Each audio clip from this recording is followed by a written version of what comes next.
അപ്പോൾ കുറേ ദിവസമായില്ലേ വീഡിയോ കണ്ടിട്ട്. ഇത് ഞങ്ങളുടെ അവിടുത്തെ ഏറ്റവും അവസാനത്തെ തേരാണ് എന്ന് ഞാൻ വിചാരിക്കുന്നു.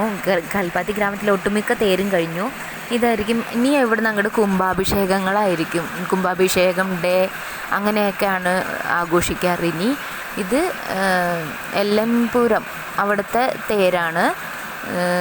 കുറച്ച് വലിയ തേര് തന്നെയാണ് ഇത്.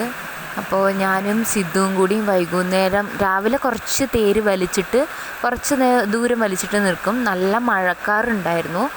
അപ്പോൾ അവരെല്ലാവരും വേഗം തേര് കൊണ്ടുപോകാൻ വേണ്ടി വേഗം വലിച്ച് ഇതാക്കുന്നുണ്ടായിരുന്നു. അപ്പോൾ ഞാനും സിദ്ധുവും കൂടി അവിടെ പോയിട്ട് വൈകുന്നേരമാണ് പോയത്. രാവിലെ ഒന്നും പോകാൻ പറ്റിയില്ല. അങ്ങനെ തേര് കണ്ടിട്ട് ഞാനും സിദ്ധുവും കൂടി അവിടെ നിൽക്കുകയാണ് കേട്ടോ.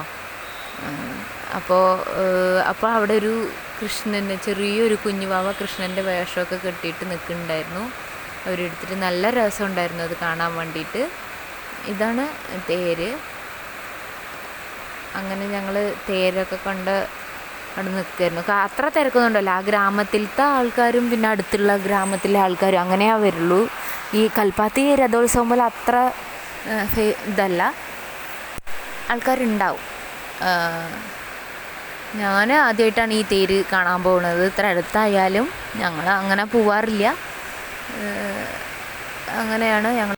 ഇപ്പോൾ ഞാൻ വോയിസ് കൊടുത്തുകൊണ്ടിരിക്കുമ്പോൾ ഇവിടെ നല്ല മഴയാണ്. അതാണ് കുറച്ച് സൗണ്ട് ഡിസ്റ്റർബൻസ് ഉള്ളത്.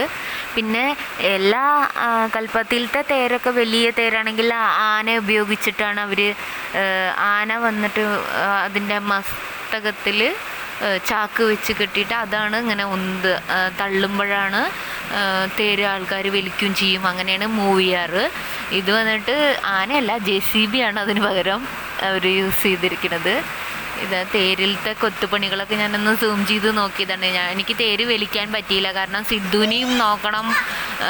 അവിടെ ആൾക്കാരും വണ്ടികളൊക്കെ വന്നുകൊണ്ടിരിക്കുന്നുണ്ടല്ലോ. അപ്പോൾ അതിൻ്റെ ഇടയിലേക്ക് പോകാൻ പറ്റില്ല പറഞ്ഞിട്ട് സിദ്ധുവിനെ നോക്കുകയും ചെയ്യുക, വീഡിയോ എടുക്കുകയും ചെയ്യുക പറഞ്ഞിട്ട് ഞാൻ തേര് വലിക്കാനൊന്നും നിന്നില്ല. പിന്നെ ഇത് ഇങ്ങനെ മൂവ് ചെയ്തുകൊണ്ടിരിക്കുമ്പോൾ ഈ അലങ്കാരങ്ങളൊക്കെ ഇങ്ങനെ ആടണത് കാണാൻ നല്ല ഭംഗിയാണ്. ഇത് JCBയുടെ ആ തുമ്പിക്കൈ പോലത്തെ അതിൽ ടയർ വെച്ചിട്ട്, കാരണം ടയർ ഇല്ലെങ്കിൽ തേരിന് എന്തെങ്കിലും കേടുപാട് സംഭവിച്ചാലോ പറഞ്ഞിട്ട് അവർ അങ്ങനെ ടയർ അതിൻ്റെ അവിടെ വെക്കുന്നിട്ട് അതിലാണ് ഇത് ഇങ്ങനെ പ്രസ് ചെയ്യുമ്പോഴാണ് മുമ്പിലോട്ട് നീങ്ങണത്. അങ്ങനെ ഇത് അമ്പലത്തിൻ്റെ അടുത്ത് എത്താറായി. അതിനുശേഷം അവിടെ ഈ തേര് അവിടെ കൊണ്ടുപോയി നിർത്തിയതിന് ശേഷം നല്ല പഞ്ചാരിമേളം ഉണ്ടായിരുന്നു. ഞാനതൊന്നും കാണാൻ നിന്നില്ല. അത് കൊട്ടുകാർ അവിടെ ലാസ്റ്റ് ഒരു കൊട്ടിക്കലാശുണ്ട്, അത് കാണാൻ നല്ല രസമാണ്. എല്ലാവരും ഒപ്പം കളിക്കും. അങ്ങനെ പിന്നെ ഇവിടെ ഞങ്ങളുടെ ഒരു കുറച്ച് ദൂരം അങ്ങോട്ട് പോയി കഴിഞ്ഞ് കഴിഞ്ഞാൽ അമ്പലം എത്തി. അങ്ങനെ ഞാനും സിദ്ധുവും കൂടി അവിടുന്ന് ഇങ്ങോട്ട് വന്നു കേട്ടോ. കണ്ടോ തേരിങ്ങനെ ഇളകുമ്പോൾ നല്ല ഭംഗിയില്ലേ കാണാൻ വേണ്ടിയിട്ട്.